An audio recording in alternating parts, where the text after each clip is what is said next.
Thanks, Jen. I just want to start with tensions between Russia and Ukraine. And we've heard in the last couple of days from some Ukrainian government officials minimizing or downplaying the imminence of a potential Russian invasion. There seems to be a disconnect between Washington and Kyiv here. And is there concerns in Washington that talking up the Russian threat is, in fact, weakening the Ukrainian government? Well, I can only speak for our intention and our responsibility. And we feel it's important to be open and candid about the threat from Russia. It's not just words, of course. You are seeing specifics that we've been laying out here, including over 100,000 troops on Ukraine's borders, amassed on the border with more troops and weaponry on the way.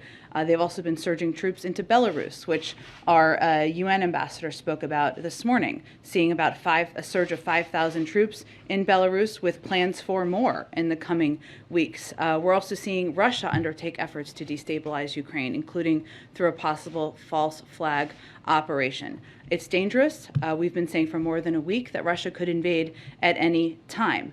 I would note, though, that our effort is to ensure we're informing the American public and the global community of the seriousness of this threat, even as we work with the Ukrainians, with the Europeans, to ensure we are not only preparing them and providing them supplies that they need, but standing up and making clear to the Russians what the consequences will be. So I can't speak to the motivation or the reasoning for the comments of Ukrainian leadership. I can only speak to what our efforts are here.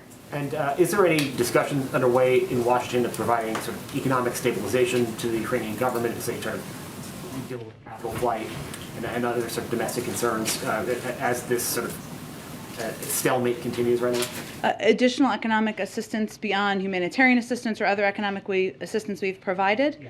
I'm not aware of that, but I can check and see if there's more specifics from our team. On Capitol Hill, there is bipartisan legislation that seems to be coming through pretty quickly that would include potentially preemptive sanctions against Russia ahead of a potential invasion, further invasion. Is that something the president is willing to sign into law should it pass? Well, we are working very closely with Congress on Ukraine and Russia and the tensions we're seeing build up at the border. We've briefed you on the number of conversations we've had, both in a classified and an unclassified format, and we've also had a range of conversations about this legislation. We certainly are encouraged by the fact that there is bipartisan discussions about how to hold Russia accountable, how to have a deterrent impact.